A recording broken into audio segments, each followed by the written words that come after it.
Mesdames et messieurs de la presse, bonjour, bonsoir. Je suis très heureux de vous retrouver pour la première fois dans ce cadre depuis ma nomination. Comme je l'ai dit hier à l'occasion de la journée nationale de la presse, nous nous verrons régulièrement parce que dans le cadre du gouvernement de l'Union sacrée, la redevabilité est une question qui figure au premier plan. Nous allons être transparents dans la communication pour que le peuple qui a voulu que nous puissions être là où nous sommes se sente concerné. Cette première conférence de presse arrive à un moment particulier de notre histoire parce que, comme vous l'avez suivi il y a quelques jours, la première décision qui a été prise par le gouvernement du Premier ministre Jean-Michel Sama Lukonde, c'est cette décision de décréter ou de proclamer l'état de siège dans les provinces du Nord Kivu et de l'Ituri. Et vous avez tous suivi hier le président de la République, commandant suprême des forces armées de la République démocratique du Congo, parler aux compatriotes pour expliquer le bien fondé de sa démarche. Dans la foulée, il a signé des ordonnances, l'une proclamant l'état de siège dans ces deux provinces et une autre parlant de la mise en œuvre de comment cet état de siège va se dérouler. Aujourd'hui, je me retrouve donc devant vous avec le porte-parole de Forces armées de la République démocratique du Congo, le général Kasonga, que vous connaissez bien, et le colonel Mwanamputu pour le corps de la police nationale. Dans les minutes qui suivent, ils pourront vous expliquer ce qui se fera au niveau du maintien de l'ordre qui dépend de la police et au niveau de la défense. Et donc, je disais donc tout à l'heure, consécutivement à son annonce, le président de la République a signé deux ordonnances. L'une portant proclamation de l'état de siège et l'autre portant sur les mesures d'application de l'état de siège sur les deux provinces de la République démocratique du Congo que j'ai mentionné précédemment. Le président de la République a levé cette option salutaire et inédite pour cette troisième République dans le seul souci de mettre fin à plus de 2 décennies d'assassinats, de meurtres de tout genre. Ces actes d'une violence singulière qui figurent dans les registres des crimes les plus odieux de l'humanité ne devront jamais rester impunis. Mesdames et messieurs de la presse, l'état de siège ainsi proclamé dans le strict respect de la loi permettra au gouvernement de déployer une administration militaro-policière dont le mandat a été spécifié dans l'ordonnance portant mesures d'application pour déployer toutes les stratégies pouvant permettre de régler définitivement la question sécuritaire dans cette partie du pays et apporter la paix à nos compatriotes s'ils l'ont meurtri et ainsi permettre de lancer une dynamique de développement. L'état de siège était un régime de crise prévu par notre Constitution pour prendre en charge les menaces qui touchent à l'intégrité du territoire national. Il durera 30 jours avec possibilité de prorogations successives de 15 jours suivant la procédure en la matière. C'est donc une situation temporaire qui a pour but entre autres de dissuader et de contraindre toutes les forces négatives à la reddition. Les cas échéants, ils subiront toute la rigueur de la loi. Pendant cette période, en aucun cas, les autorités militaires et policières qui seront nommées dans les prochaines heures, parce que comme vous le savez, c'est demain, c'est jeudi que l'état de siège va se déployer, les autorités policières, militaires et policières qui doivent les diriger, qui auront donc la charge de province dans cette période, ne doivent déroger aux droits et principes fondamentaux ci-après. 1. Le droit à la vie. 2. L'interdiction de la torture et des peines ou traitements cruels, inhumains ou dégradants. 3. L'interdiction de l'esclavage et de la servitude. 4. Le principe de la légalité des infractions et des peines. 5. Le droit de la défense et le droit des recours. 6. L'interdiction de l'emprisonnement pour des dettes. 7. La liberté de pensée, des consciences et des religions. Dans l'accomplissement de leur mission, au regard de ce contexte particulier, les autorités militaires et policières sont investies des prérogatives exorbitantes de la légalité normale, dans le respect de la dignité humaine, du respect de la vie et de la propriété privée. Leur mission spécifique sont contenus dans l'ordonnance portant mesures d'application de l'état de siège que vous recevrez tout à l'heure. Mesdames et messieurs de la presse, la conférence de presse de ce jour inaugure une série d'activités de communication qui sera menée durant cette période, en vue de répondre positivement à l'appel à la mobilisation lancé par le président de la République, commandant suprême de forces armées de la République démocratique du Congo et de la police nationale, à toutes les forces vives, y compris à vous, les professionnels des médias, pour qu'ensemble, dans un élan patriotique, nous apportions tout notre soutien à nos forces armées et à notre police nationale qui seront particulièrement sollicitées durant cette période. Mesdames et messieurs de la presse, cette décision souveraine du chef de l'État est une réponse aux demandes pressantes de nos sœurs et frères issus de cette partie du pays. Ils l'ont exprimé à travers leurs députés nationaux. Ils l'ont exprimé à travers des manifestations dans les rues de Béni, Bunia et Goma. Par cette initiative, le gouvernement de la République ne ménagera aucun effort pour assurer la logistique et les moyens matériels nécessaires aux forces armées et à la police nationale qui sera déployée sur cette partie du pays. N'oublions pas que nous avons perdu des millions de compatriotes, que nous continuons de perdre des milliers. Nous avons tous le devoir, au-delà de nos couleurs politiques, au-delà de nos convictions religieuses, au-delà de nos provinces d'origine, de placer notre confiance à l'action du chef de l'État et de son gouvernement pour que cette fois-ci, nous puissions défaire l'ennemi. Pour mieux comprendre la portée de la proclamation de l'état de siège en Ituri et dans le Nord Kivu, ainsi que ses mesures d'application, définies dans les ordonnances présidentielles 021/15 et 021/16 du 3 2021, le porte-parole de l'armée et de la police, ici présents, sont disponibles pour toutes les questions d'ordre technique relevant de leur secteur respectif. Je voudrais donc, après ces mots introductifs, passer la parole au général Léon Richard Kassonga pour son petit mot introductif qui sera suivi du commissaire supérieur, Pierrot Mwanamputu, pour le compte de la police nationale. Et après, nous pourrons avoir notre séance des questions. Mon général, vous avez la parole. Merci, sir. Comme vous le savez, les forces armées n'ont pas vocation de faire des discours. Les forces armées ont vocation de faire le travail et de le faire conformément aux textes qui les régissent et aux sermons que nous avons prêtés. Parce que vous le savez, les militaires congolais sont les premiers ouvriers du peuple congolais et au service du peuple congolais. Nous avons choisi de servir le pays sous le drapeau et donc de mourir à la place de notre peuple. C'est ça le sens de notre serment. C'est également le sens de ce qui est célèbre dans ce pays, ne jamais trahir le Congo. Nous n'allons pas trahir le Congo en n'exécutant pas ce qui ne nous est pas demandé. Les ordonnances sont là, elles déterminent le cadre, elles énumèrent les actions à entreprendre, à exécuter. En tant que militaire congolais, à votre service, au service du peuple congolais, notre devoir, c'est de les exécuter correctement, en suivant l'esprit et la lettre des législateurs.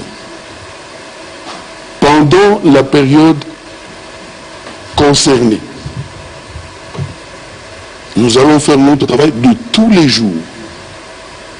Cette fois-ci avec une différence, parce que le commandant militaire gère en même temps la province, mais aussi les troupes qui sont les éléments de manœuvre sur le terrain. Ces troupes sont sous ses ordres, il les commande pour le rétablissement de la paix, pour le rétablissement de l'autorité de l'État.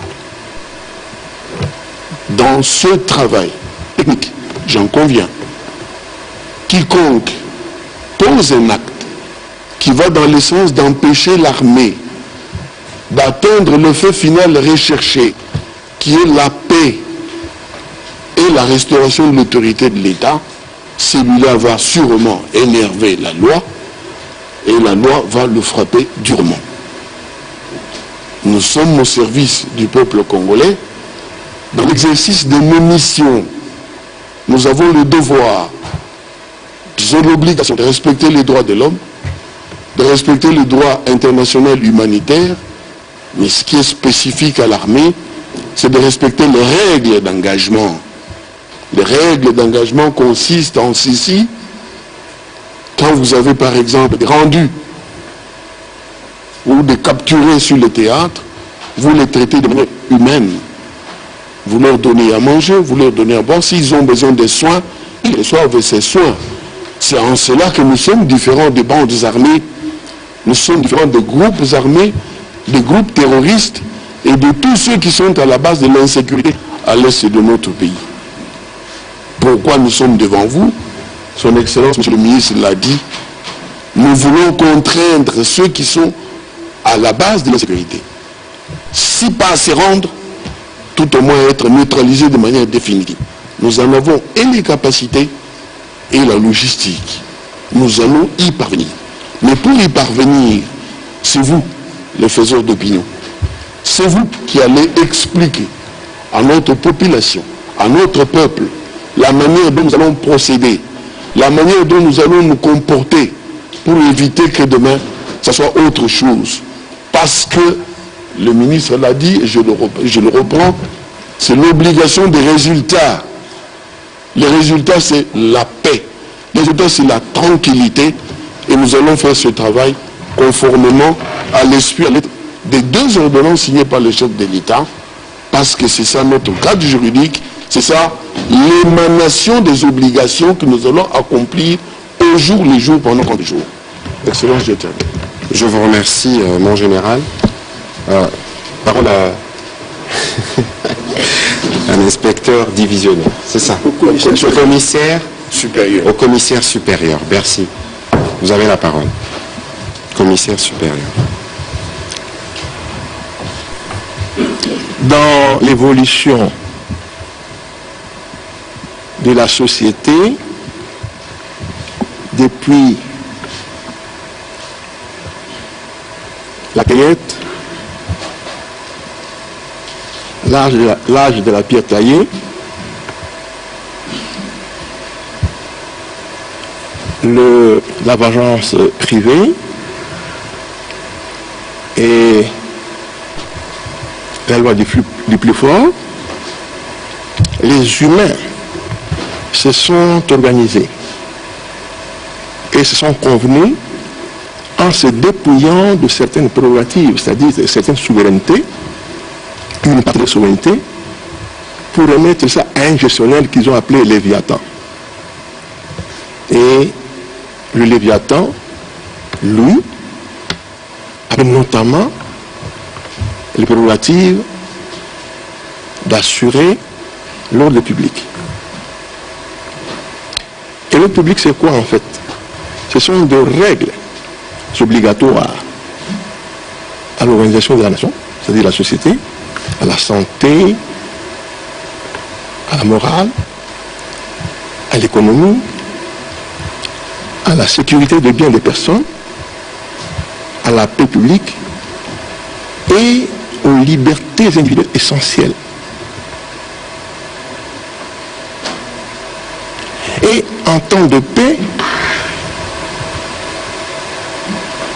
le Léviathan que nous appellerons l'autorité politico-administrative est légalement investi du pouvoir de maintien de l'ordre public. À ce fait, il a deux représentants ou un bras séculier qui lui permet, n'est-ce pas, de réguler la société. Nous avons parlé des institutions empiriques de répression, notamment la police, ainsi que le parquet. Donc, en temps normal, l'autorité politico-administrative a le pouvoir de gestion des polices et de l'ordre public. Et à supposer que maintenant, dans la gestion c'est comme nous venons de dire, qu'il y a des circonstances graves à même de porter atteinte à l'intégrité et à l'indépendance de notre pays, avec comme conséquence d'avoir l'emprise sur le fonctionnement régulier des institutions. Alors, le président de la République, qui est le commandant suprême et le garant de la nation, dispose des régimes de défense. Il peut déclarer la guerre lorsque nous sommes attaqués par des troupes étrangères, ce qui n'est pas le cas pour l'instant. Au pied de l'article 86, après une ordonnance prise en conseil des ministres, délibérée en conseil des ministres, après avis du conseil supérieur de la défense et après autorisation des deux chambres du Parlement national. Ce n'est pas le cas. Ce n'est pas non plus le cas où il y a des catastrophes, des inondations qui empêchent, qui troublent la sécurité publique. Dans le cas d'espèce, il prend un acte réglementaire d'exception pour réglementer la société en état d'urgence. Et dans ce cas précis, on donne des pouvoirs exorbitants à l'autorité politico-administrative, les civils. Le cas d'espèce, nous l'avons vu avec la pandémie ici. Mais lorsque le pays est assiégé, il y a des parties des zones de non-État où l'autorité du pouvoir établi ne s'exerce plus. Il y a l'escalade de la violence, à même de porter atteinte à l'intégrité et à l'indépendance nationale. Le président de la République, au pied de l'article 85 de la Constitution, de la loi fondamentale, prend une ordonnance après l'élévation du Conseil des ministres, après avis du Conseil supérieur de la défense, et après consultation du président de deux chambres sur le cas d'espèce. Pour l'état d'urgence, on a donné des pouvoirs exorbitants aux autorités politico-administratives traditionnelles et les pouvoirs de police exorbitants. Mais dans le cas d'espèce, pour l'état du siège, on donne parce que l'autorité administrative qui était investie du pouvoir de gestion, pouvoir de police, du pouvoir de la République, a failli à la gestion de la menace. Et il est subrogé par l'autorité militaire. Et c'est à tous les niveaux. Au niveau de la province, au niveau des entités décentralisées, c'est-à-dire la ville, la commune, le secteur, ainsi que non pas les territoires, et la chefferie.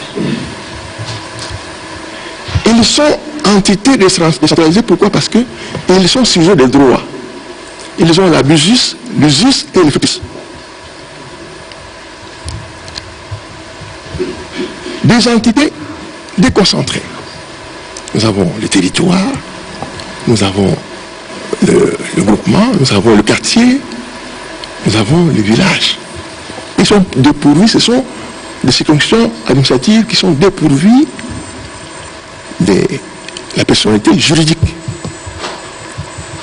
À tous ces niveaux-là, on va remplacer des militaires et ou des policiers. Parce que l'autorité policière administrative a failli. Lorsque nous, au niveau des médias, nous avons compris cela, quand on expliquait, il n'y aura plus la zone de turbulence auprès de la population.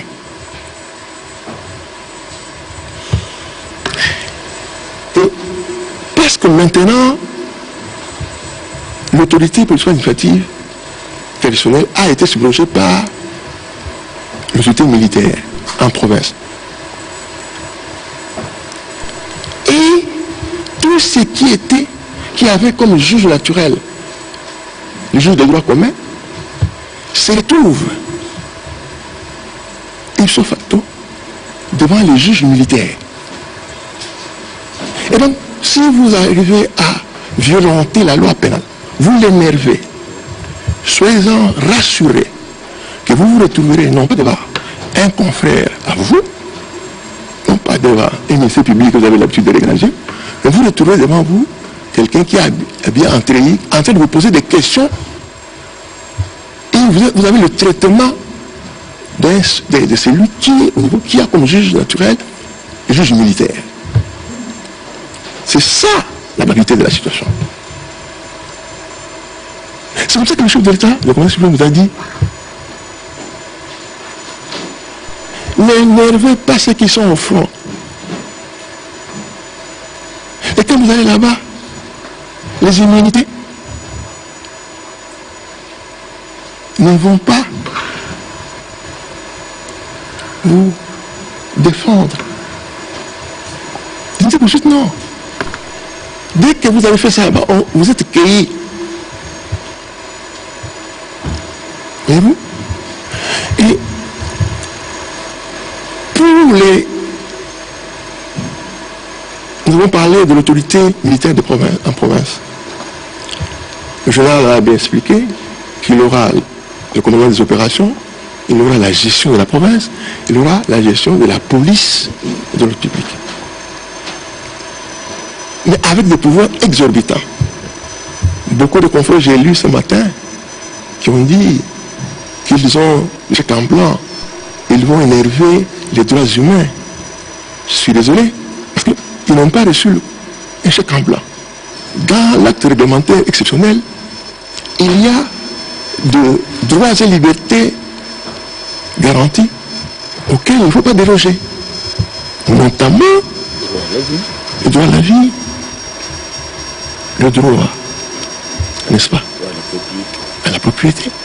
Et il y a une série de droits et libertés qui ont été mis de côté. On a demandé à l'autorité militaire de province de ne pas y déroger. Et s'il est fait, il sera relevé devant ses fonctions, non pas seulement être relevé, et présenté devant son juge naturel, devant la cour martiale, pour nous rendre compte. Donc moi, je n'ai pas intérêt à me retrouver là-bas. Voyez-vous? Et donc, ne pensez pas que ceux qui sont là-bas vont faire du n'importe quoi. Non. Et puis, en matière de police, ce sont les mêmes policiers que vous avez vus là-bas, ils seront là. Mais maintenant, avec un cas d'exception, il sait qu'il est prenable à tout moment. Il est prenable à tout moment et devant une cour d'exception. Et ça te fait revenir à l'humain. Ton fort intérieur va te dire, pour ton bien-être, pour l'évolution future de ta carrière, tu as intérêt à t'abstenir, à poser des actes tendant à énerver la loi pénale.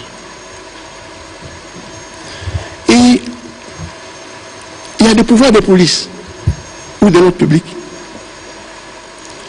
Il est vrai dit que lorsqu'on veut faire la perquisition, la loi en matière vous dit de 5h à 21h. Mais dans le cas d'espèce, il y a des nuits et des jours. 4h du matin, nous venons.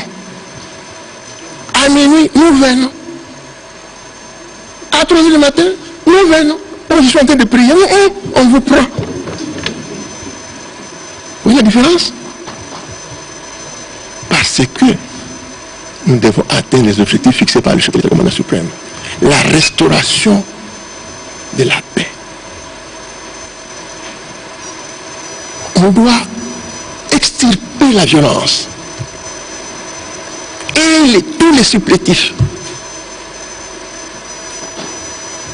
Et donc, je ne pense pas, à l'heure actuelle, que nous soyons dubitatifs. Non. Nous comptons auprès de vous, chers aînés, pour une fois, vous puissiez, n'est-ce pas, nous aider à bien dire les choses. Moi, je n'ai pas peur. Je vois des têtes et des mains expertes ici dans la salle qui vont nous faire gagner, n'est-ce pas, cette histoire ici, un champ d'hostilité. Moi, je n'ai pas peur. Je sais, il suffit seulement que vous fassiez appel au bon sens. Vous dites non, il y a eu des migrants. Est-ce qu'on ne peut pas arrêter ce soir ici? Et les autres seront étonnés de voir que vous avez changé. Nous, est-ce qu'on n'a même pas terminé le mois? Et qu'il y a des redditions, qu'il y a la paix, tout ça. Mais si à partir de nous-mêmes, nous commençons déjà à douter, nous disons non, mais c'est de n'importe quoi, c'est déjà entendu tout ça. Non. Mon Excellence, je ne suis pas moraliste, mais j'ai pensé les amener à nous rejoindre un peu dans ce sens-là. Merci beaucoup, Monsieur le Commissaire supérieur. On va passer à l'étape des questions.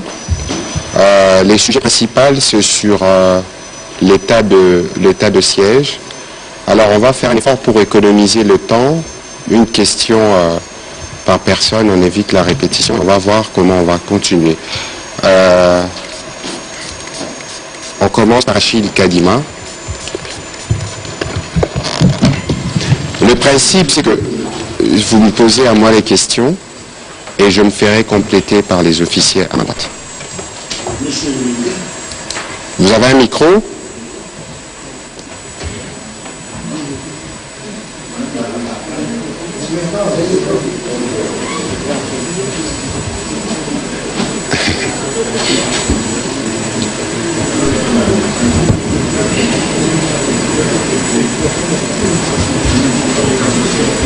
Merci, Monsieur le ministre.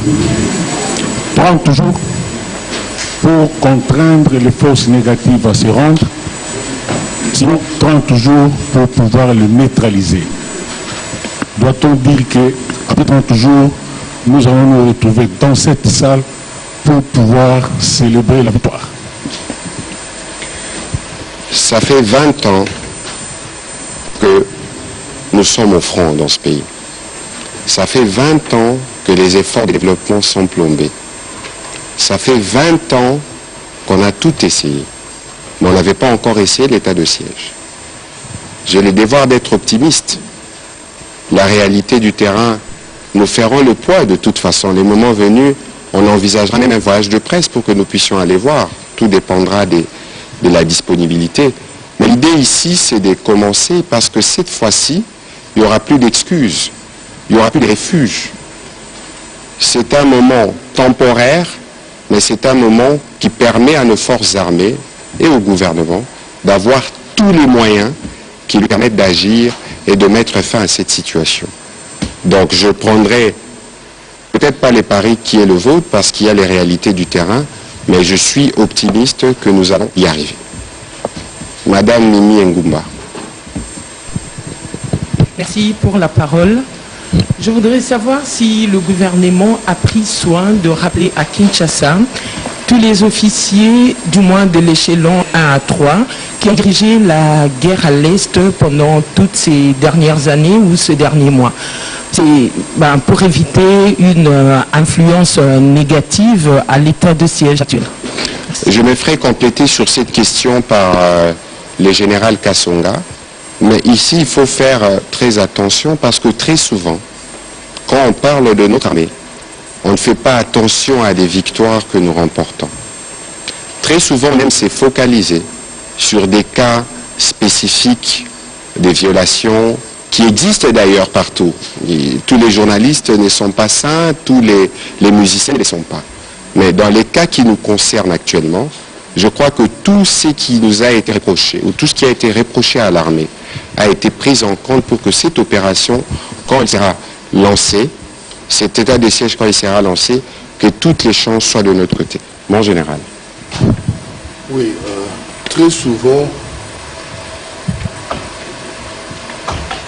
des gens se retrouvent dans des grands salons, ou en tout cas dans des agoras à gauche, à droite, pour devenir des spécialistes des questions militaires. Et quand ils abordent des questions de l'armée, ils croient en connaître plus que ceux qui gèrent au quotidien les forces armées, qui sont une machine faite pour gagner la guerre, mener et gagner la guerre. Et les hommes sur le terrain, qu'on appelle les éléments de manœuvre, c'est des gens qui ont subi une formation de qualité, c'est des gens qui ont accepté d'abord de servir le pays sous le drapeau, et ont subi une formation de qualité, et ils prestent sous le drapeau depuis longtemps. Ils sont à la base de beaucoup de victoires engrangées sur l'ennemi, mais ils sont également des humains qui par moments ont des faiblesses. Souvenez-vous, il n'y a pas très longtemps, nous avons été délistés. On nous a enlevé, on a enlevé les FARDC de la liste des gens des armées qui ne respectent pas les droits de l'homme. On nous avait enlevé de la liste des gens qui étaient comme si l'armée congolaise était un conglomérat de violeurs. On nous avait qualifiés de violeurs et tout. Et pourtant, la réalité était tout autre. On nous a enlevé toutes ces listes-là, de la même manière qu'on croit savoir, on suppose, on projette, non, les éléments qui sont là-bas serrés de mèches ou auraient servi. C'est pour ça que le problème ne se pose pas en ces termes-là. Si vous dites, les militaires ont longtemps travaillé au front, ils peuvent être relevés, réorganisés pour un déploiement futur ailleurs, vous comprendrez. Mais ce qui est essentiel, je l'ai dit dans la petite introduction, c'est l'effet final de rechercher qui est l'objectif principal. Et cet effet final de rechercher, c'est restaurer la paix. Quoi qu'il en coûte. Nous en sommes capables. Souvenez-vous quand même, il y a des grandes batailles qui ont été menées dans ce pays. L'M23, vous vous souvenez, c'est quand même 2-3 jours, alors que c'était une machine présentée comme invincible. Vous vous souvenez, il y a d'autres mouvements, je ne suis pas là pour ça. Mais les hommes qui sont là sont prêts à faire leur travail en exécution des instructions du commandant suprême, conformément également aux textes légaux et réglementaires, aussi aux ordonnances qui viennent d'être. Donc, il y a des hommes aussi qui peuvent être élevés, mais il y a également des hommes neufs formés, des unités fraîches, qui peuvent se déployer n'importe où. L'essentiel étant qu'à terme, on obtienne ces résultats-là et nous allons y parvenir. Question de Sakolo, puis ce sera Élisée Odia et on passera de l'autre côté.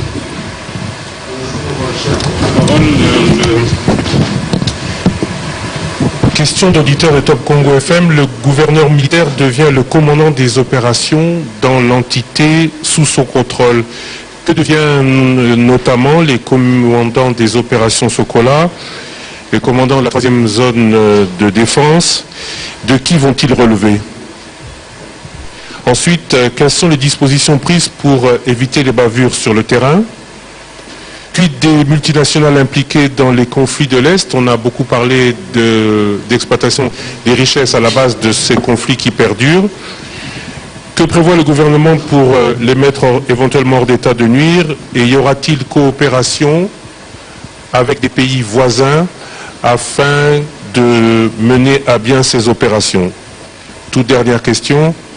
Y a-t-il déjà une solution pour les miliciens, les membres des groupes armés qui déposeront les armes? Est-ce qu'on aura la situation enregistrée les années précédentes, des personnes qui se rendent, qui sont réintégrées dans l'armée et qui seront donc amnistiées de tous les faits qu'elles auront commis. Merci beaucoup. Voilà, je veux commencer par répondre à la question sur le militaire. L'objectif ici, il faut savoir que notre armée est en opération dans l'Est. C'est connu et que cette mesure qui a été prise, c'est une mesure exceptionnelle justement parce qu'il y a eu des renseignements qui ont exigé. des circonstances qui ont guidé les commandants suprêmes dans un tel choix. Mais je ne sais pas si vous vous souvenez, le Premier ministre, à l'occasion de son discours d'investiture, avait dit qu'on fusionnerait le programme de DDR et les programmes de stabilisation. Parce qu'ici, la solution qui passe par l'état de siège est une situation temporaire, qui vient régler un problème spécifique, mais les conflits de ce qui se passe à l'Est, c'est quelque chose qui doit être pris dans une dimension judiciaire, sociale, économique. Il y a toutes ces questions, parce que lorsque ces jeunes gens quittent les groupes armés, il faut les réintégrer, il faut leur trouver des issues dans la société pour qu'ils aient des activités qui leur permettent de vivre et leur faut oublier le métier des armes. Il y a des efforts qui seront faits dans ce sens. Et je pense que dans le cadre de ce qui y a été décidé, le président de la République, la République démocratique du Congo est entourée de 9 voisins. Je crois que par des canaux diplomatiques, des messages sont passés pour que les autres en puissent être informés, parce que le Congo partage de frontières avec d'autres pays. Sur la question des multinationales et tout le reste, c'est des questions qui relèvent de l'autorité de l'État, c'est des questions qui pourront être abordées dans une prochaine communication, parce qu'aujourd'hui, les focus, c'est d'abord l'état de siège et ce qui est spécifiquement lié à son déploiement et à son cadre qui est fixé par les ordonnances qui vous sont distribuées dans la salle. Mon général. Oui, merci. Les préoccupations qui sont exprimées par Top Congo sont toujours d'actualité aussi bien ailleurs que dans l'armée. Nous faisons notre travail et nous le faisons de manière parce que nous rendions compte au peuple de ce que nous faisons, parce qu'il n'y a pas de sujet tabou, il n'y a pas non plus de secret. Imaginez-vous, je l'ai dit au départ, les militaires sont les derniers ouvriers du peuple congolais qui sont à leur service. Et donc, quand un militaire a une arme, qu'il retourne son arme contre celui qui la lui a acheté ou qui l'a acheté l'uniforme et lui paye à la fin de chaque mois, sa place n'est pas au sein de forces armées. Et donc, les bavures, je commencerai peut-être par cet aspect-là. Nous avons toujours fait notre travail dans le strict respect des lois, mais également du règlement de discipline qui nous régit. Malheureusement, on peut avoir, sur 10 000 personnes, on peut avoir 2-3 soldats qui se méconduisent. Ce n'est pas pour autant que le comportement de ces 3 voyous réjaillisse sur l'ensemble du personnel de forces armées, parce que tel a fait poser tel acte, c'est toute l'armée qui endosse la responsabilité ou porte la même couleur ou boivent la même couleur. C'est pas cela. En termes de dépendance, nous n'allons pas ici vous donner les détails de ce qui va suivre, mais nous pouvons vous donner des indications. Il y a 4 niveaux où le travail va s'opérer. Il y a le niveau politico-stratégique.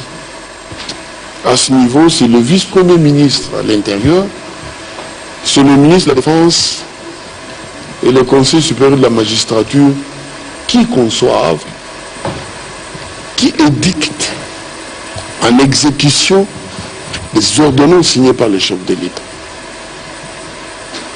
Deuxième niveau, c'est le niveau stratégique. Le niveau où se trouvent les chefs d'état-major général, le commissaire général de la police, les cours militaires. Ces cours militaires, on en parle pourquoi? Parce qu'elles vont désigner les officiers qui seront sur le théâtre en train de cheminer avec les hommes dans les opérations, dans les fouilles, dans les perquisitions, dans la recherche des armes détenues par des personnes n'ayant ni compétence ni qualité. Pourquoi ces cours militaires vont désigner des gens ou en tout cas édicter des lois? C'est pour que ceux qui vont exécuter ces tâches-là ne puissent pas aller au-delà du cadre qui est tracé. Et en cas de, la loi va frapper.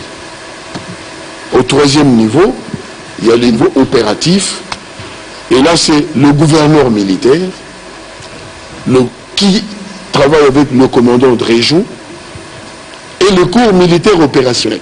Qu'est-ce que c'est qu'une cour militaire opérationnelle?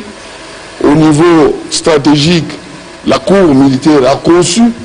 Au niveau de la cour militaire opérationnelle, celle-là, au jour le jour, elle colle au dos les militaires, à la peau, partout où ils passent, pour s'assurer qu'il n'y a pas d'infraction. Donc, comme on dit, elle cherche les infractions dans l'exécution des tâches.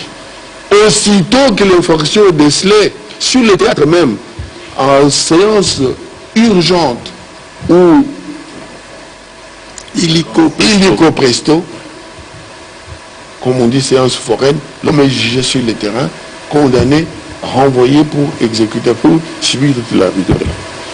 Et le dernier niveau, c'est le niveau tactique. C'est quoi? Sur le théâtre, il y a des unités qui n'ont que pour mission d'exécuter les ordres qui ont été donnés. Ici, pour rencontrer la préoccupation de Top Congo, les secteurs opérationnels vont continuer à travailler pour faire le travail parce que c'est le niveau du terrain en contact avec l'ennemi, tout en protégeant la population et les grandes agglomérations. Ces secteurs opérationnels mènent des opérations, ce qu'on appelle dans l'art militaire la coercition, pour contraindre l'ennemi, si pas à déposer les armes, tout au moins à l'éradiquer par l'art militaire que nous avons appris. Voilà. En ce qui concerne maintenant le commandement des zones de défense, c'est des éléments de manœuvre également qui sont sous les ordres du gouverneur militaire qui les utilise comme il l'entend, conformément toujours au texte, parce que dans l'armée, dites-vous bien, on n'invente pas la roue. Elle existe, c'est mathématiquement calculé que tel ne peut s'arrêter qu'à tel niveau, et que quiconque va au-delà de ce niveau-là, la loi le frappe. Le règlement de discipline, mais également la justice militaire. Donc, tout est pris en compte. En ce qui concerne les autres aspects, Son Excellence vous a parlé, je ne suis pas politicien, il vous a parlé des solutions pour les miliciens et autres choses, c'est totalement politique. Moi, je suis militaire, mon art à moi, c'est de me battre pour vous protéger, pour que vous dormiez tranquillement, et je le fais. Et je voudrais que je le fasse mieux cette fois-ci pour que l'ennemi cancérisé soit extirpé de chez nous et que pour de bon, cette fois-ci, le développement devienne le lot quotidien. Élisée Odia. Quel est le rôle de la MONUSCO pendant cet état de siège et quid sur l'économie de guerre, qui dit quand même état de siège, dit économie de guerre, corrigez-moi si je me trompe, quelle sera l'économie de guerre qui sera appliquée? Qu'entendez-vous par économie de guerre? Il faut considérer que l'instauration d'un état de siège, on remplace les gouverneurs et tous ceux qui sont dans les chaînons administratifs par des militaires et des policiers. Les activités commerciales et les restants de la vie continuent.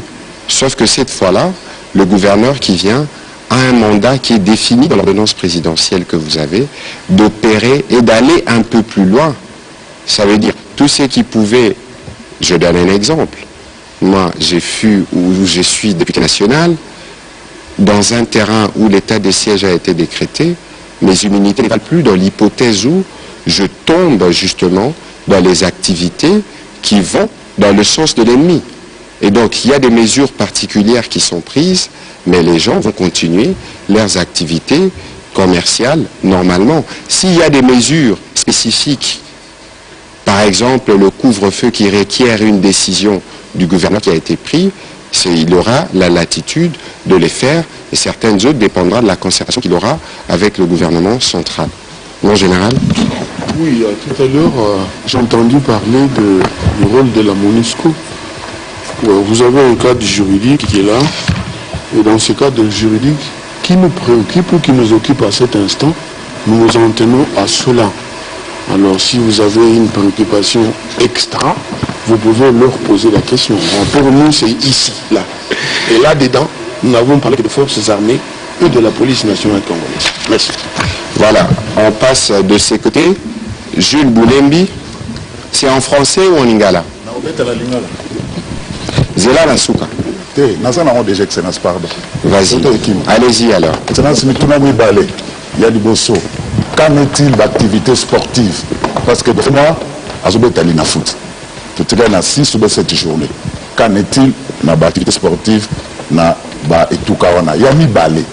Le bin chef de l'État, oui, Mboula Matara, c'est l'effort, après sa logistique.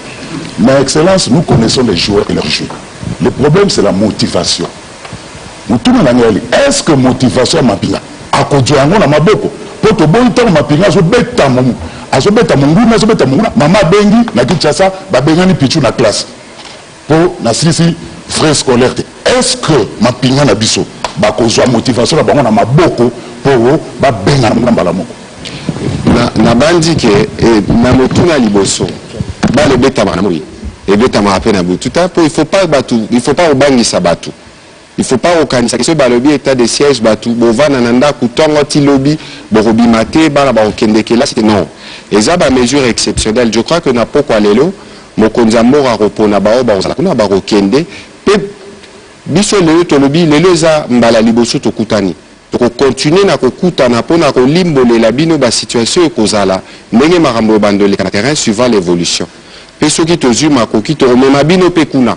To ke bunya, to ke goma total ndenge état de siège en koleka. L'essentiel ici est que il faut bailler que position au mokonzambo kazui azui en poto mema kinya.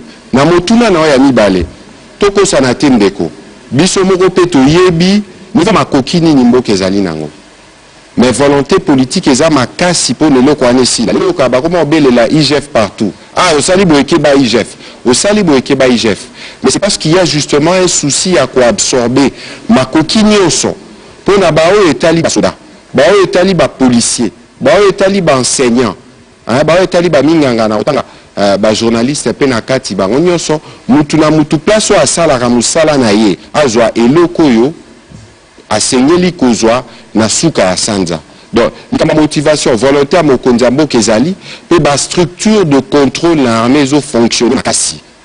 Que ceux qui n'ont habité sur les bolandara mingi bo karaba procès salamaka que ba o nyoso ba kweyaka na mutambo ya ko yiba o ya ko simba mission le boy en tout cas baza la makasi mon général c'est le ko ici et koki on a gardé o nous sala kambeba ceux qui justice militaire et bengi ezali souka.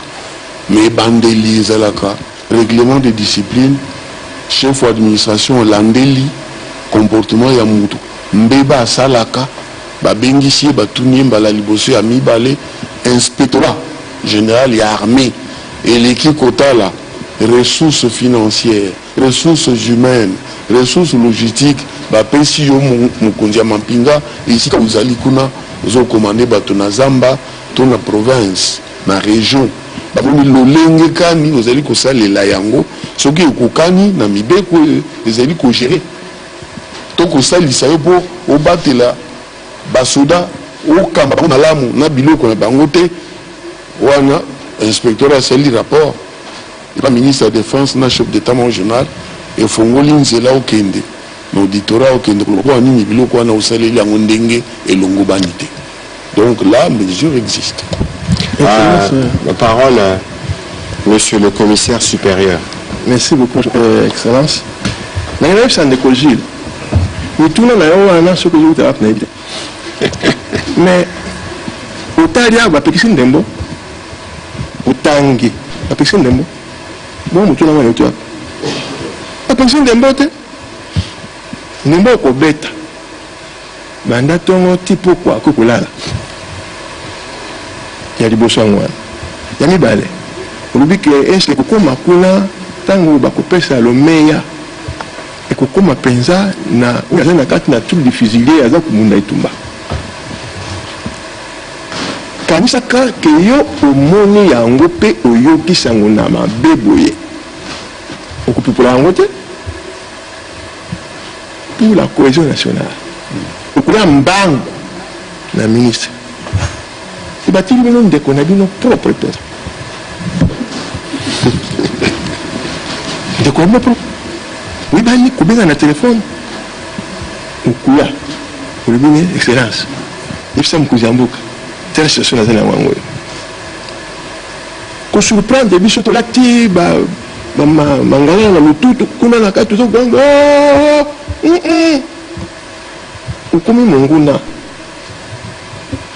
c'est-à-dire makambo na yo wana ifunye koyebisa biso oyebisa mokonzi ya yo ayebisi na mokonzi na ye batingi sikoyo bato bakononga est-ce que likambo yango eza ya solo bien ebotami kaka lokola machombe nde yango wana bakomema yo alobi ta mizalaki na likambo yango yeyo mpe bakamati yo bosali sikoyo kopita kuna tokola yango oza mabe te mpo na nini yo olingi kobelela kaka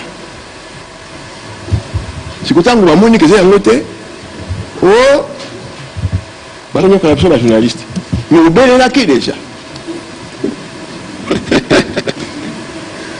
kobelela nanu te yaka epa mokonzi na yo yebisa ye ya koyisa pa bakonzi bakovérifie yango je crois que le sensationnel na mosala na biso eza na ntina te.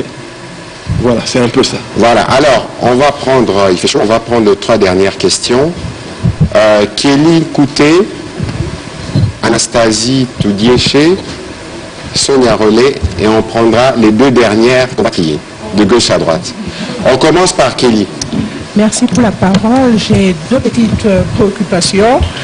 La première est celle de savoir si les futurs gouverneurs qui seront nommés seront choisis parmi les militaires qui sont sur terrain, c'est-à-dire dans les 2 provinces, Nord Kivu et Ituri, ou bien ils vont provenir... ou bien ils proviendront d'ailleurs. Je pose cette question parce que vous êtes sans ignorer qu'il y a une certaine méfiance qui existe entre les populations de l'Ituri et du Nord Kivu vis-à-vis des militaires qui sont sur terrain. Excusez-moi. La deuxième question est celle de savoir si les cabinets des futurs gouverneurs seront dans les chefs-lieux ou dans les zones où sévissent les groupes armés. Voilà, merci. Alors, à la première question, le président de la République, je crois qu'il y a une ordonnance qui sera signée ce soir ou demain. Plus tard, je crois que ce sera ce soir parce que c'est jeudi que l'état de siège va se mettre en place. Il nommera dans son pouvoir discrétionnaire. Je crois que sa nomination sera guidée par un certain nombre d'éléments qui sont guidés par les réalités des terrains. Je crois que ce que vous dites, les appréhensions de la population, les doutes sur l'origine des uns et des autres, je crois que c'est des facteurs qui seront pris en compte dans le choix des gouverneurs. Parce que les gouverneurs seront militaires, le vice sera policier et ce sera partout dans tous les chaînons administratifs où ils seront remplacés. Je ne sais pas si le général a un élément complémentaire à ce sujet. Excellence, le pouvoir discrétionnaire du chef de l'État, il n'y a que lui qui le détient. Merci. Voilà.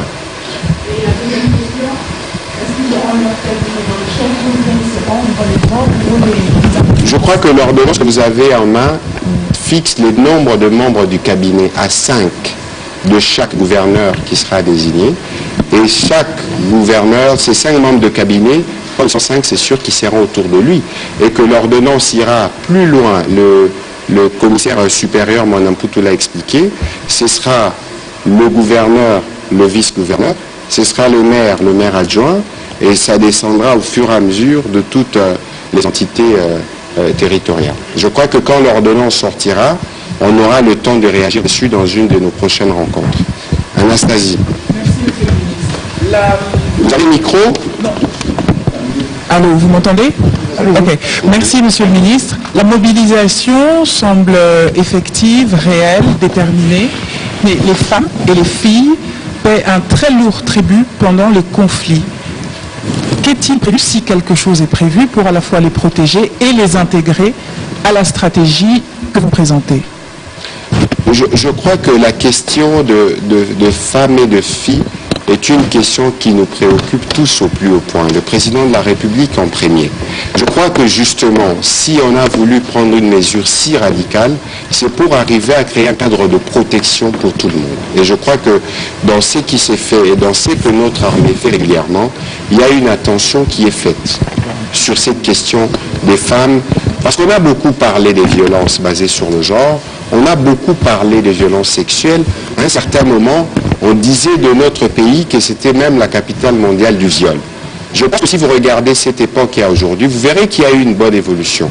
On a eu des conseillères spéciales chargées des violences sexuelles. Il y a une conseillère spéciale chargée des femmes. Moi-même, demain, je vais aller au centre, au Calling Center, je crois, d'une initiative qui s'occupe de ces questions de violence sur les femmes basées sur le genre. Il y a un effort qui est fait. On avait entendu qu'il y avait des militaires qui sont accusés des violés ou des choses comme ça. Je crois qu'il y avait des actions disciplinaires qui étaient engagées et que dans le cas de ce qui s'est mis en place, la justice militaire sévira encore plus durement pour ceux qui verseraient dans ce type de pratique. Je crois que nos femmes et nos jeunes filles doivent être rassurées que dans les opérations qui seront en cours, la protection sera bien en place. Mon général, un mot? Je pourrais rassurer notre consoeur. Il y a dans ce pays ce qu'on appelle la loi. Une loi spécifique ou le plan d'action. Une loi qui a débouché sur le plan d'action qui combat avec véhémence et la dernière énergie tout acte allant dans le sens de ce que vous dénoncez. Et c'est grâce à cette loi-là, à ce plan d'action-là, que nous sommes même dans le monde entier considérés comme le modèle de pays qui a le premier pionnier dans la lutte contre les violences faites aux gens, les violences faites à la femme. Et grâce à cette loi, nous ne sommes plus épinglés comme le pays où il y a trop de violence ou de violences faites à telle ou telle catégorie, mais plutôt un pays qui a fait beaucoup d'efforts pour arriver, si pas éradiquer, mais au moins à en atténuer les effets. Et nous sommes sur un bon chemin. Tous les observateurs, y compris ceux qui critiquaient très fortement hier notre action, ils sont aujourd'hui en train de dire c'est les meilleurs élèves de ces programmes, c'est les pionniers dans ce texte, et ce programme d'action est appliqué dans d'autres pays. Figurez-vous, même ici à côté, en Centrafrique, le modèle vient d'ici. Merci. Monsieur le commissaire supérieur. Je pensais à l'instant que vous aviez les dossiers de presse pour que vous puissiez vous en apercevoir que, en tout cas, ces droits-là et libertés garanties par la loi fondamentale a été expressément indiqué qu'ils ne pouvaient pas être dérogés ni par ceux qui ont le pouvoir de gestion de police ainsi que de maintenir l'ordre, des opérations, voilà tout, et les policiers. Moi je pense que le cadre qui a été tracé par l'acte réglementaire exceptionnel nous met à l'aise, nous et vous. Je pense qu'aller en dehors de ce cadre-là, c'est chercher à ne pas regarder la tête en face. Et donc, ce texte réglementaire d'exception est plus parlant en soi-même qu'une certaine interprétation. Voilà. Sonia Rollet. Sonia Rollet de RFI. J'aurais deux types de préoccupations. La première, c'est par rapport à la faisabilité en fait, de l'état de siège avec les autorités militaires et policières qui vont se retrouver à faire beaucoup de choses que faisaient les civils auparavant. Or, on sait très bien que vous avez assez peu pas suffisamment toujours de moyens ou même de personnel pour arriver à tout faire. Comment vous allez faire pour à la fois gérer la justice du quotidien, gérer aussi, parce que les gouverneurs militaires vont bien devoir gérer les problèmes du quotidien des citoyens comme le faisaient les civils. Donc, dans quelle mesure est-ce que ça ne va pas plomber votre charge de travail alors que vous devez déjà combattre contre les groupes armés? Ça, c'est la première question pour la police, pour l'armée et pour la justice militaire. La deuxième question, c'est par rapport à ce que vous disiez en expliquant que, justement, il y avait beaucoup d'efforts qui étaient faits par les FARDC et par la police pour essayer que ceux qui sont responsables des crimes soient jugés. Et pourtant, au Nord Kivu, en Ituri, on trouve beaucoup d'officiers, enfin on en retrouve une bonne dizaine au moins, qui font l'objet soit de mandats d'arrêt de la justice militaire non exécutés, soit qui ont des dossiers qui ont été ouverts et pour des choses graves, parfois allant jusqu'à non-protection des civils, viol, exaction. Donc la question que je pose, c'est est-ce que vous allez faire ou regarder de près le statut de toutes ces troupes pour que, effectivement, on n'ait pas un commandant des opérations qui soit accusé de viol quelque part par un auditorat sur un dossier qui peut peut-être être ancien, ou un ancien chef d'opération pour lequel c'est le cas aussi, parce qu'on a quand même des cas comme ça, il y en a qui existent dans ces troupes-là, en particulier pour toutes celles qui ont œuvré sur le Kasaï et pour lesquelles il y a des dossiers qui sont à l'heure actuelle au cours. Mais aussi pour le massacre de Kichanga, pour l'assassinat du patron d'héritier de la justice, et pour aussi des affaires de viol dans le Tanganyika et dans le Sud-Kivu. Je veux commencer la réponse et le général va continuer. Je crois qu'ici, on doit préciser que l'état de siège est une situation temporaire. Est une situation temporaire qui vient parce qu'il y a une menace à l'intégrité territoriale. C'est un état d'exception qui requiert de mesures exceptionnelles. Et donc, il ne faut pas s'étonner qu'il y ait des perturbations dans le fonctionnement régulier de la province parce que nous sommes dans un état qui requiert que les autorités militaires et policières puissent prendre le relais des autorités civiles. Ceci dit, je ne suis pas sûr que les autorités militaires et policières qui seront à la tête des provinces ne travailleront qu'avec des militaires pour des questions administratives. On ne dit pas ici que toutes les chaînes, tous les chaînons administratifs sera occupé par les militaires. Je crois qu'il y aura des mesures et nous communiquerons là-dessus dès qu'ils seront nommés, quand ils seront installés, pour vous dire comment les choses vont fonctionner.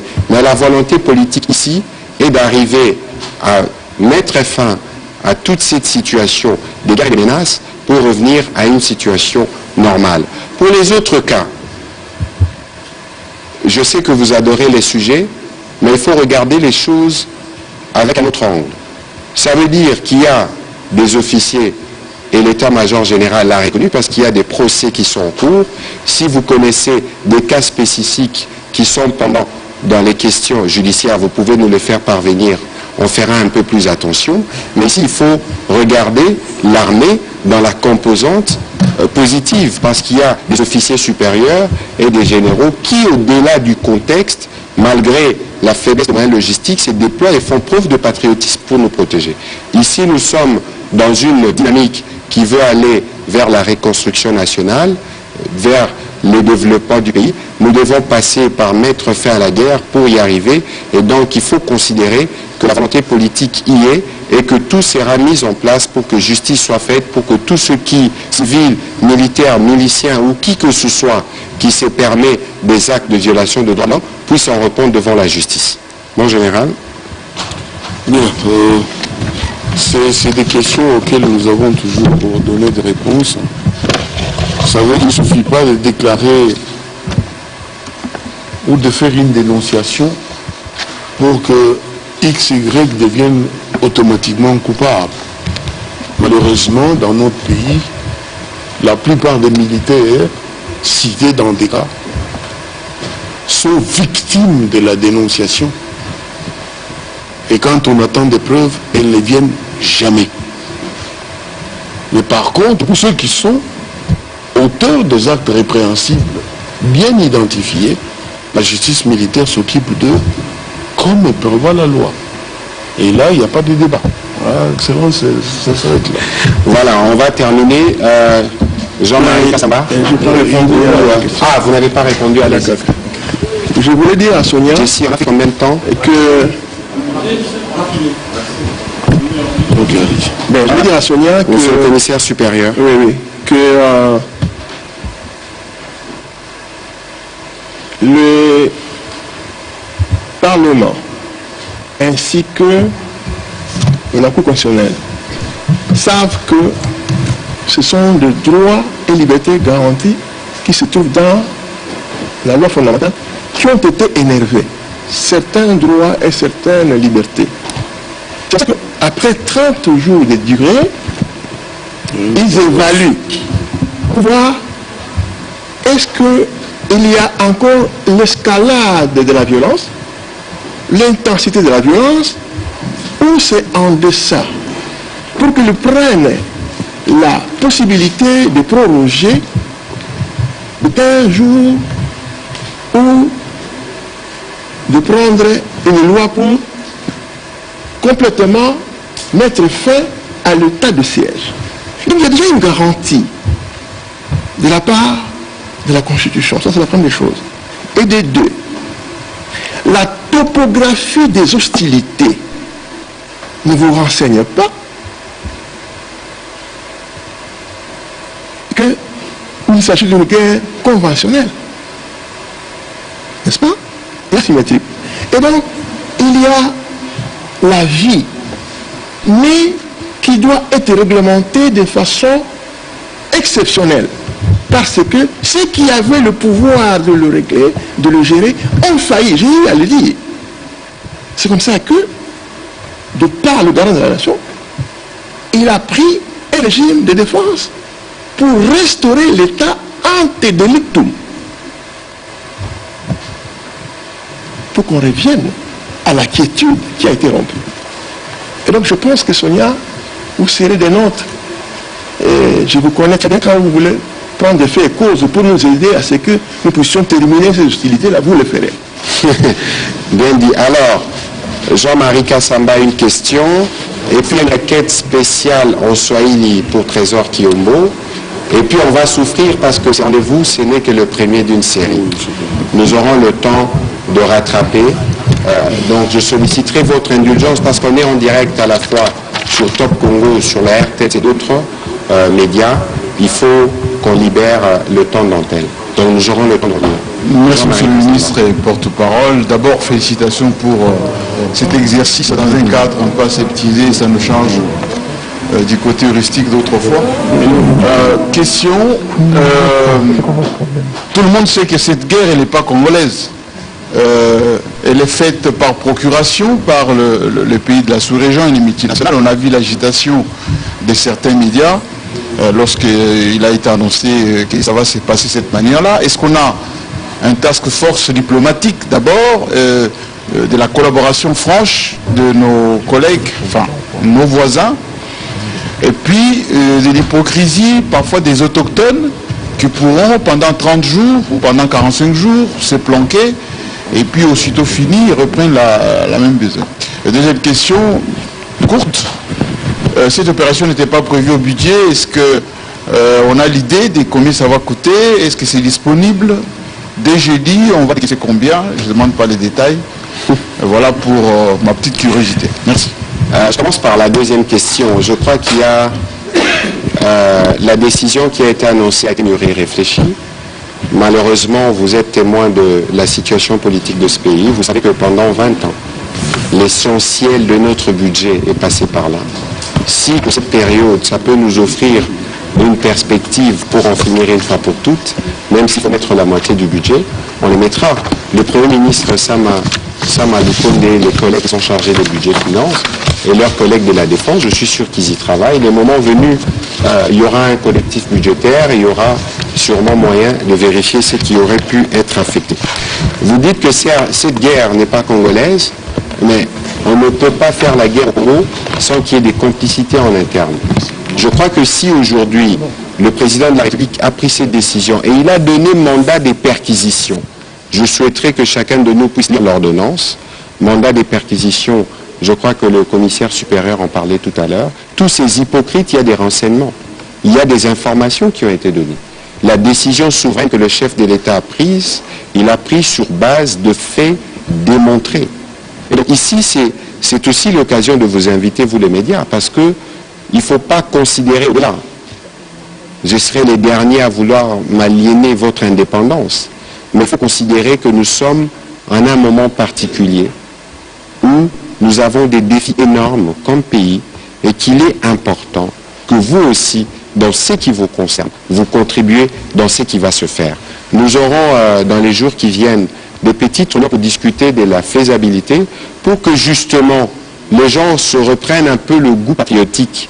Les gens sachent, que les gens se rappellent que le pays, c'est sa première famille et qu'il faut à tout prix le protéger, quelles que soient les sollicitations qui peuvent venir d'à gauche ou d'à droite. Mon général. Excellence, par moment, je me dis qu'il faudrait peut-être rappeler à la grande communauté de communication qui est ici que l'essentiel pour nous, en cet instant, c'est de faire une communication citoyenne. Une communication citoyenne. La guerre qui est faite au Congo ou contre le Congo n'est pas faite contre le Nord Kivu, contre le Sud Kivu, contre le Katanga, contre le Haut-Katanga. La guerre est faite contre les Congos. Et donc nous avons tous ici le devoir, en tant que Congolais, de contribuer à la victoire finale. Nous devons contribuer à l'éradication totale, immédiate, des forces négatives qui sont auteurs de l'insécurité à l'est du pays. Dans nos écrits au quotidien, dans nos prises de parole, dans nos prises de position, dans les réseaux sociaux, ce que nous écrivons, ce que nous disons, doit aller dans le sens de ramener la paix, de renforcer la concorde de la cohésion nationale, d'amener le Congolais à soutenir à 1000%, pourquoi pas, les forces armées. Parce qu'une armée ne gagne que quand elle est soutenue par sa population. Et c'est la population qui est la première source d'information. Où elle adhère et vous gagnez, où elle n'adhère pas et vous ne gagnez pas. Or, c'est vous ici, chers confrères, chers consoeurs, c'est vous qui faites l'opinion. Mais si vous la faites dans le sens d'aller vers la victoire totale et finale, mais nous gagnons. Mais si vous ne le faites pas, vous êtes la troisième colonne à ce moment, vous serez traité comme tel. Excusez-moi. Il faudrait que dans vos écrits, que dans vos émissions, Son Excellence a parlé des actions futures. Les émissions que nous allons devoir concevoir et diffuser, ces émissions-là doivent être axées sur la restauration de la paix, le renforcement de la cohésion, la concorde nationale, le soutien total à l'armée. Le chef de l'État commandant a parlé de la mobilisation. Mais mobilisons-nous comme un seul homme. Et ce pouvoir de mobiliser les gens, vous l'avez, vous qui êtes là. Vous le détenez entre les mains, entre la parole. Vous le détenez entre vos bigues, vos papiers. Mais faisons-le. Et l'histoire retiendra qu'à un moment donné de l'histoire du Congo, les médias ont été l'un des facteurs essentiels de la victoire sur les forces du mal. Merci. Trésor Kiombo Swahili, mon général, Utanjibu Swahili yangu mbaya. Je vais essayer. C'est possible.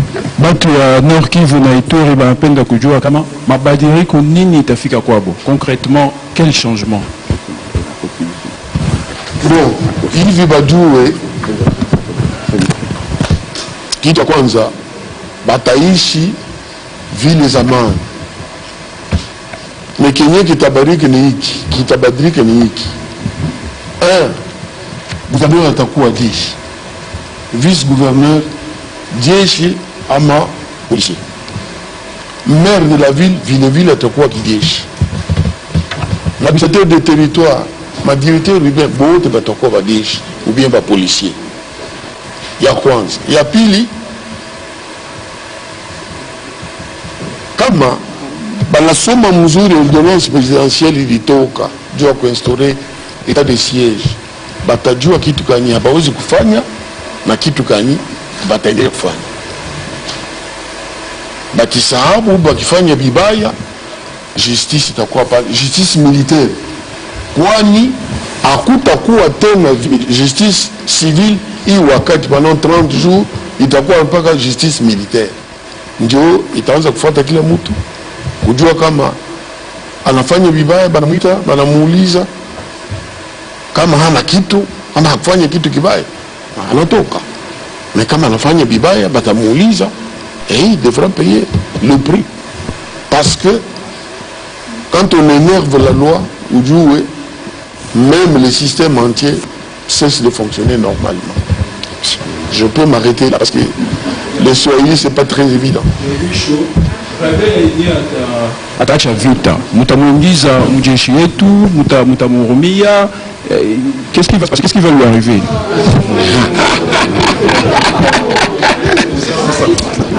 Non. Je crois que vous avez entendu toute sa question. Je crois que le système le chef de l'État, en tant que commandant suprême, a lancé un appel en direction de tous les groupes armés qu'ils déposent les armes, qui se rendent pendant qu'il est encore temps. S'ils ne déposent pas les armes et se rendent sans condition, nous irons les y contraindre par la force, nous en avons les moyens. Voilà, c'est sur ces mots du général Kassonga que nous allons terminer cette première rencontre. Merci au commissaire supérieur, merci au général pour leur disponibilité. Merci à vous aussi, médias, de vous être déplacés dans ce format nouveau. On va essayer d'améliorer parce que nous venons d'arriver. La volonté politique est là, je le disais hier à l'occasion de la journée de la liberté de la presse, pour que nous puissions aller en nous professionnalisant. À la fois nous comme institution publique, à la fois vous comme médias. Je crois que nous commençons avec ces baptêmes de feu parce qu'il faut gérer cette question d'état de siège, mais c'est bien parce que ça va nous aider à mieux appréhender ces questions. Nous aurons un peu plus d'intérêt sur les questions militaires. Moi et le général Eka Samba, nous sommes passés par les collèges de hautes études et stratégies de défense. Je vois aussi Mimi Mounongo qui est passé par là ou qui passe par là. Je crois que c'est une initiative qui nous permet de mieux appréhender les questions du pays. On vous reviendra bientôt pour des sujets maintenant spécifiques. On ira un peu plus dans les détails, un peu plus pour certains médias, pour avoir un message adapté. Parce qu'il est question de démontrer à nos frères du Nord Kivu et du Sud Kivu, qui font partie d'un corps, que ce qui nous touche aussi au plus haut point. C'est justement pour ça que le Congo est toujours aussi grand dans sa superficie, parce qu'il y a toujours cette fibre qui nous caractérise, et c'est cette fibre-là que nous voulons en ce moment pour que nous puissions voir si cette fois-ci, ce sera la bonne pour mettre fin à cette situation de guerre. Merci à tous ceux qui nous ont suivis à travers la télé, la radio. Nous nous retrouverons prochainement. Merci. Voilà, merci.